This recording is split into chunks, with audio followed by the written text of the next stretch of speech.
chce si zamiesiť host. 500 ml mlieka daj, ve vajíčka rozklevne ďaj. 10 lyžíc hladkej múky, žiadne skratky, žiadne triky. Jeden vanilkový cukor celý a štipku soli pre chuť skvelý.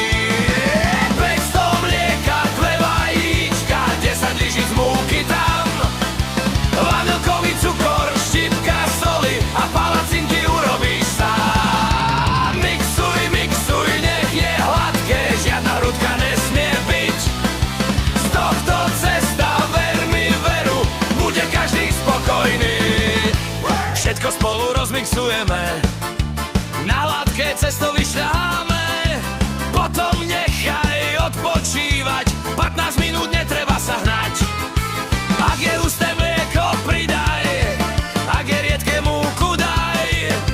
Cesto musí pekne tiecť, aby palacinka vedela piecť.